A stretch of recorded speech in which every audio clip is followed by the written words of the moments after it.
Welcome back, and we're on part 2 of Why Does God Allow Us to Suffer.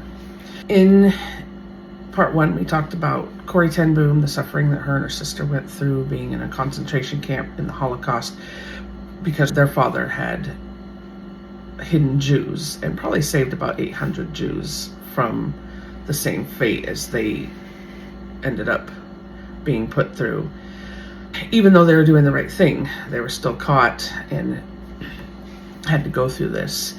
And just talking about the different things that come into our lives, that God gives us free will, that with the sin nature that we have, and with the fact that Adam and Eve eating of the fruit of the one tree in the Garden of Eden, that changed everything. They went from not knowing of evil, and Satan told them, your eyes will be open.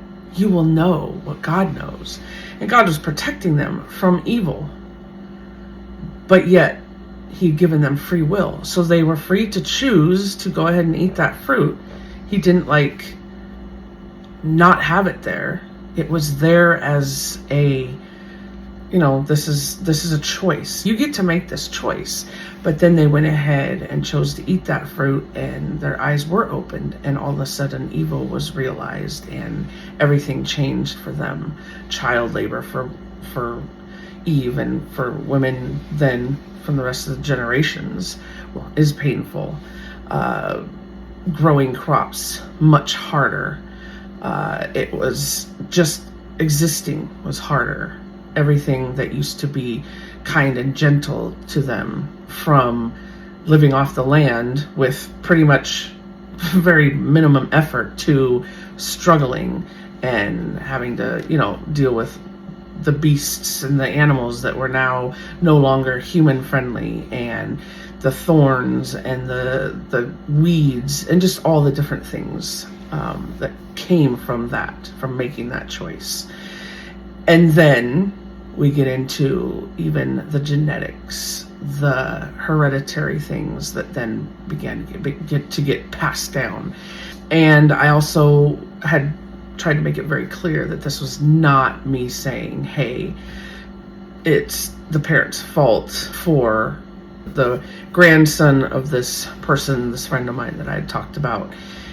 I want to make it clear that it wasn't like I was saying it was the parents' fault that, oh, well, this is why this child has these medical issues, or why any person has the medical issues, or, the different diseases, the different things that happen to people now. Some of that just comes from the fact that we no longer live in a perfect world. And then I touched on the fact that we all would have made that same choice. We've already done it in the sense that we have all sinned. So let's go ahead and move forward after that little recap. I wanted to bring up some different people in the Bible.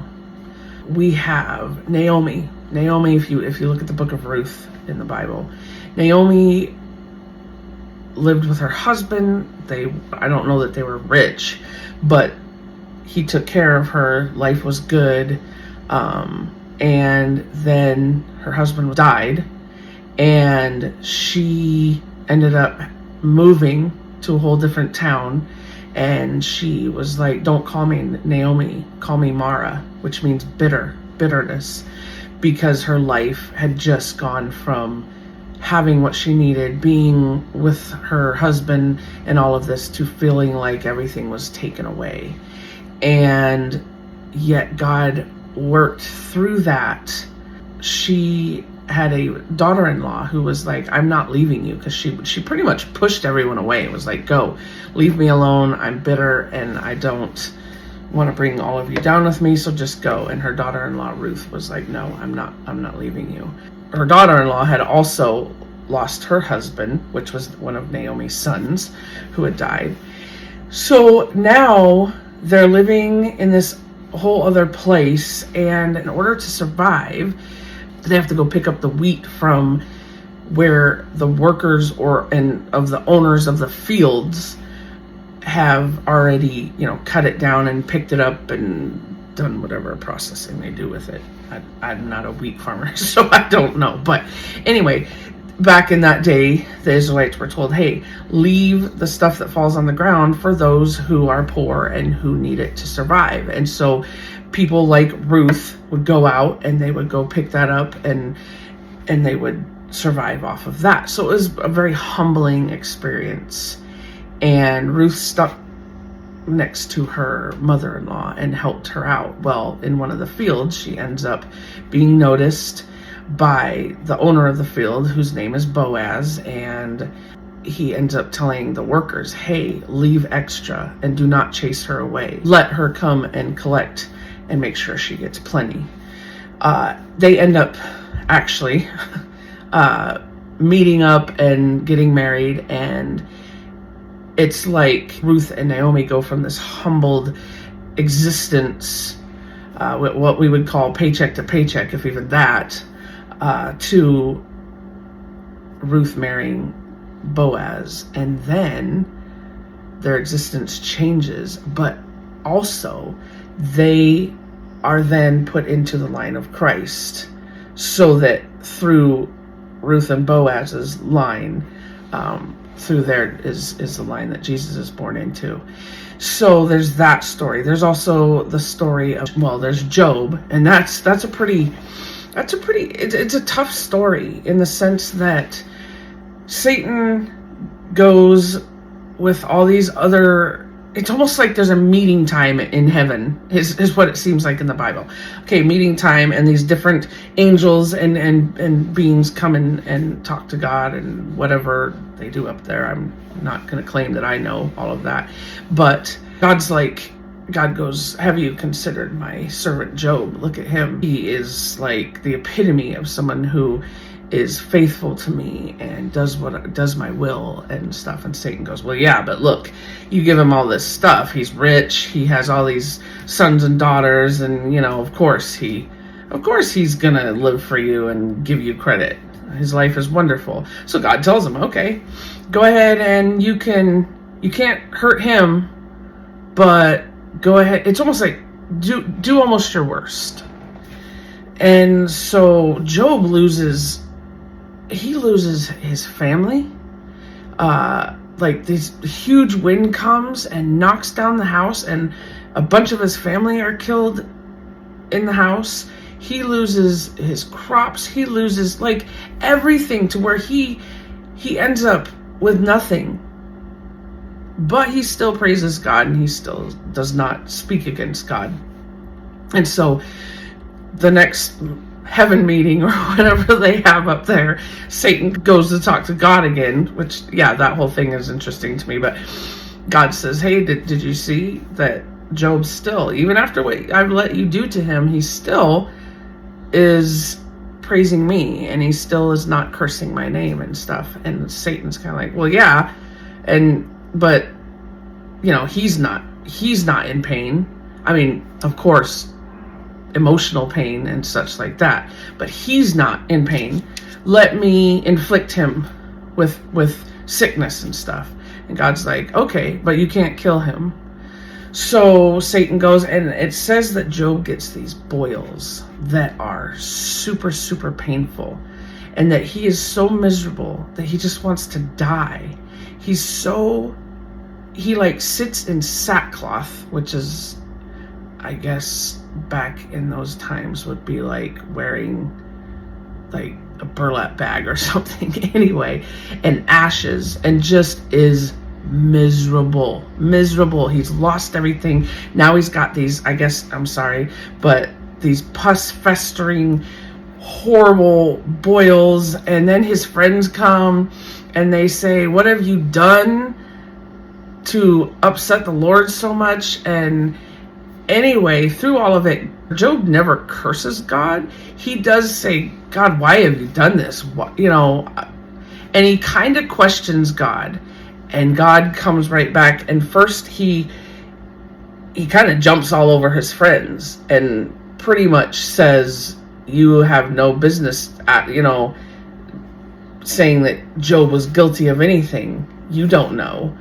And then he comes at Job and says, do you know about like the weight of the ocean, the weight of the mountains, how the sun and moon and stars are put into place? Do you know about all these things? And Job shuts up and he's like, I know nothing, but I know that you are the creator. And it's pretty much like he says, I'm sorry for even questioning anything, because yes, you have created everything and I have no understanding of this. But then God ends up bestowing upon Job like double everything he had. He gets married again, he has kids again. And it's interesting because in that book that I told you about in the part 1, that is one of the stories that's brought up, and they talk about how it's not like Job just, oh, okay, I don't care about the kids I had before and the wife I had before, who cares?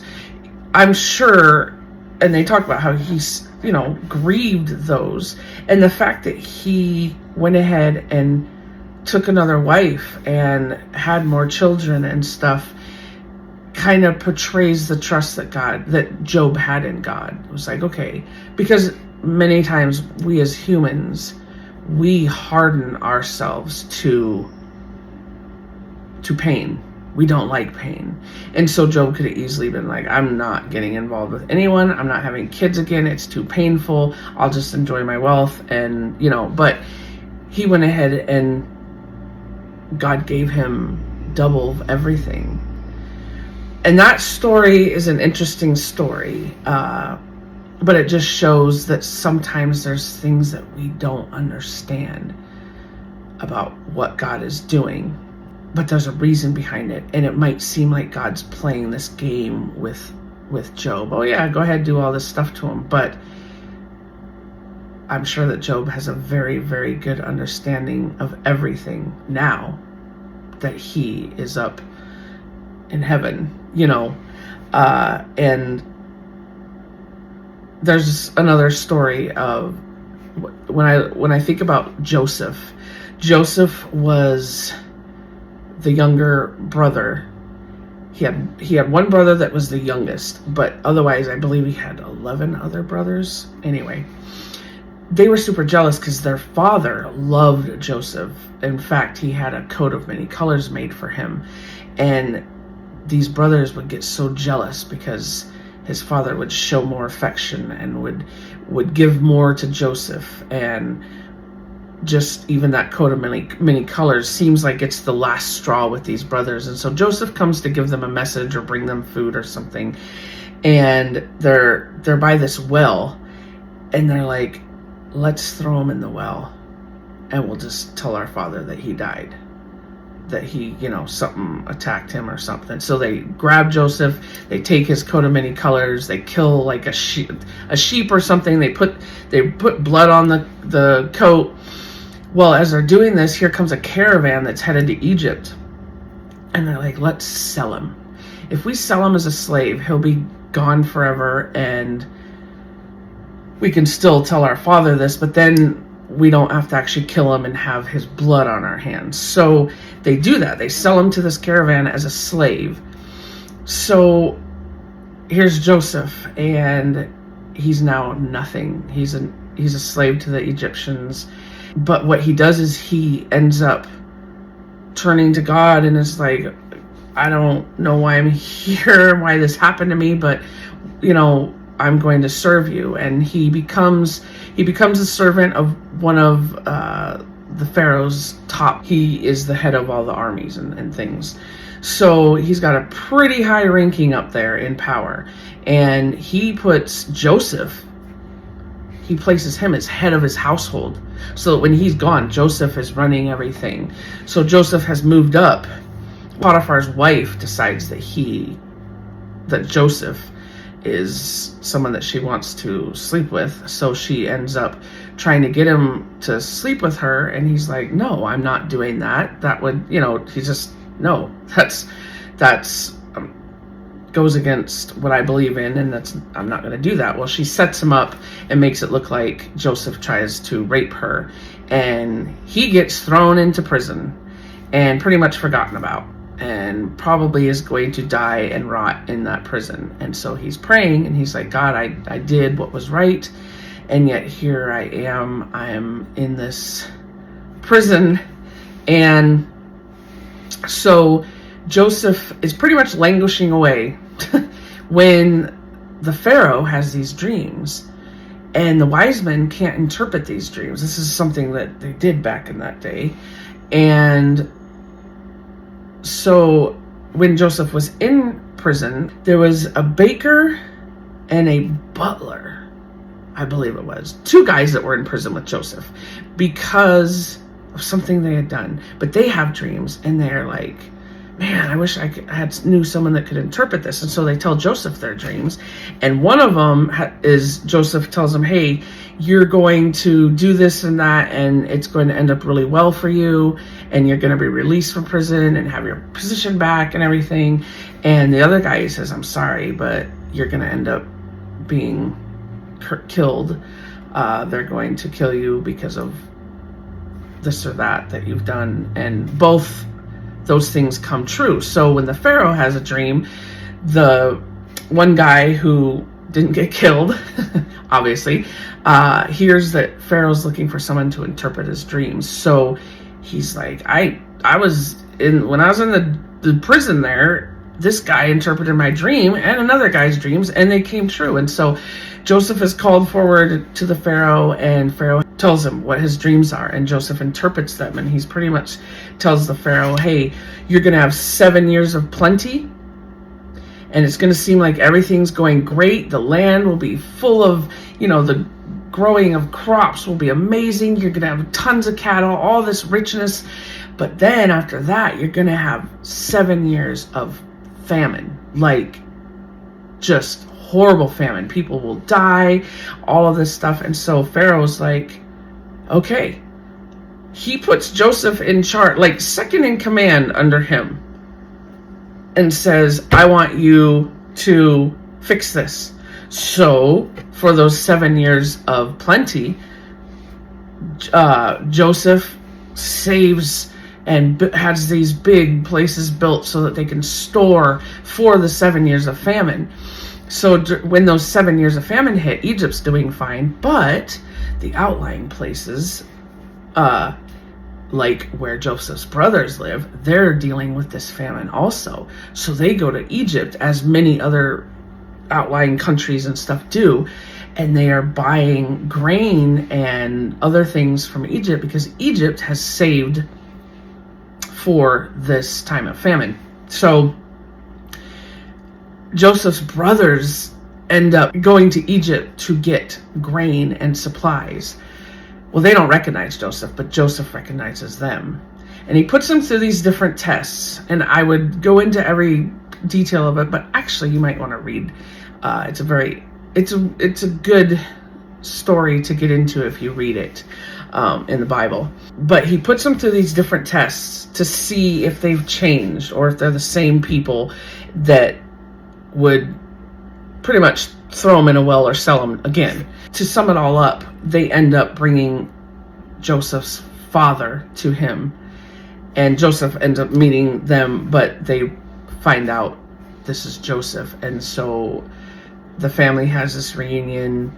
The brothers at first are scared that Joseph's gonna kill them. It's just all this, drama and stuff. But it ends up that they then move to Egypt and they're taken care of. Of course, things go on from there, but it shows that someone can go through some horrible stuff and be used by God in an amazing way. And Joseph was definitely used by God.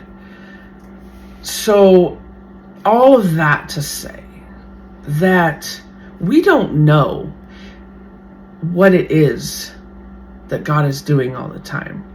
But I know this, many, many times it is pain that brings us to God. It is pain that brings us back to God. It is pain that makes us realize we can't deal with everything ourselves. The pain is so great, it hurts so much, and it's like I can't do this myself. And that's the time that there are people that turn to God. And it's not because God says, you know what, I'm going to create all this pain and then they'll turn to me. It's that he allows us to make these choices. Just to put it on a personal note, in South Carolina, I made some dumb choices. Well, before South Carolina, in a lot of my life, I made dumb choices and kind of lived for myself. Of course, God was always there in my mind, but I was trying to put God in as, okay, I'm going to live my life, and God, yes, you're a part of it, but I'm going to be the driver here. I'm going to choose, and, I'll tell people I'm a Christian and stuff like that, but I'm going to do what I want, and you can just come along for the ride, is kind of how I would sum it up. So, South Carolina, when I was there, and I was only there for maybe 4 months, 5 months, but I reached a place there because of some decisions and things because of pretty much the sum of all this dumb decisions, where I didn't know what to do. To be very, very honest, I was at a point where I was like, I don't want to do this anymore. I don't really want to wake up tomorrow. I just want to be done. And the one night, I remember I was like, I'm going to read my Bible. And I just threw myself into God's word and just was like, there is nothing that I can do personally to make my situation better. I can't fix this. I can't do this myself. And so I just had to give everything to God and be like, okay. And it is amazing what happened, because it wasn't like God came down and put his arms around me and I felt this. Oh, it wasn't like that, but it was, in a way, it was like I felt God's presence. The only time that I could get relief from what was going on in my life was when I was thinking about him. And I started, at work, I worked overnight. At work, I would listen to, one of the books is the book that I told you about in the Why Did God Do That? But a ton of books like that. I listened through the Bible. I just started filling my mind and my heart with things and ideas and thoughts that were God-centered. And the peace and the joy and that kind of stuff that began to build within me, that was from God. And I know that some people like to say that, religion is a crutch. It certainly wasn't a crutch. It was saving grace. It was God's grace. God saying, you did all this dumb stuff. You made these dumb decisions. You lived your life for yourself. But as soon as you are ready to turn to me, I'm here. And that is something that it is amazing. It is, that God is there. He has mercy. He has grace, and he has everything that we need. It doesn't mean, there's still things that I deal with, that I'm dealing with right now in my life. There's some things that have not been fixed that I desperately and dearly want fixed. And I have to trust God on that. And I do trust God on that. But the peace that I have knowing that he is in control now, that I've given my life fully to him, and that I am just trying to live following what he wants me to do, that is stronger than anything else. And yes, there are rough days. There are times when I don't feel joyful. But if I remind myself, it's almost like there's still that climb to get through each day. But I can either try and find all the way up myself, or I can be like, oh yeah, rely on God. And all of a sudden, the rope is there. The places to reach out to and hold on to are there. It's like I can see them and use them, so that there's this foundation there of strength, of peace, of joy. And I think that with something like someone being born that has these issues, because there's a lot of different things that people can be born with, I think if we take that and use that pain, that sorrow, the not understanding, and we use that to get closer to God, or get close to God, to know God, then we have a much better understanding of why God allows these different things. There's a verse in Romans 8:18, and it says, present sufferings are not worth comparing with the glory that will be revealed to us in heaven. And I think that is where faith comes in.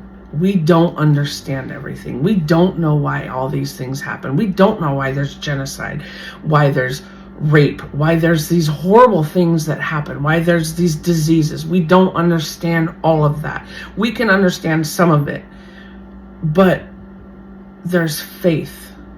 There's the knowledge that God knows what he's doing, and God understands, and he's there.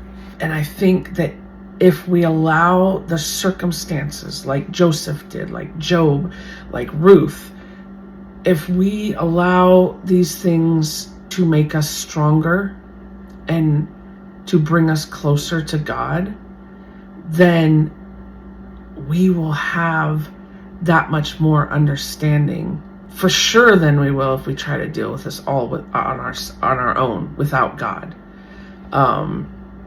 But in heaven, we're going to understand so much more. And we're going to look back at the things in this life that have happened to us, to loved ones, to, all the things that have happened.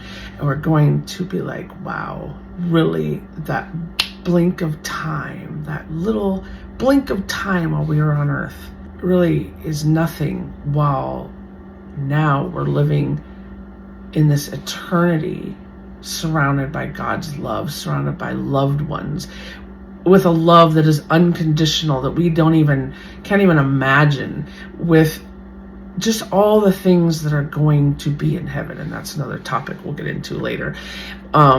So this is a longer video. I hope you have enjoyed it.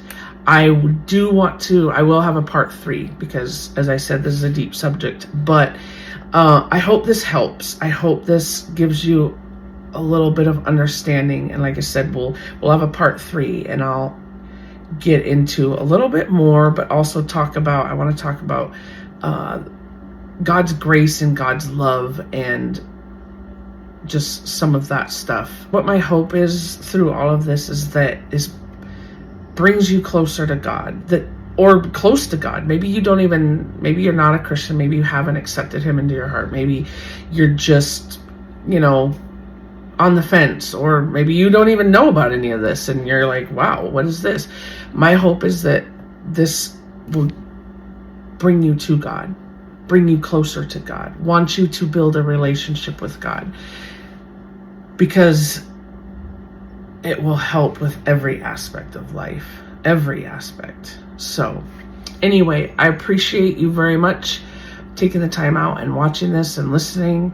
Again, if you guys like this, please like and subscribe and put any comments. I would love to, if there's a topic that you guys like, I really want to get into this, let me know. And I appreciate you guys very much. Thank you.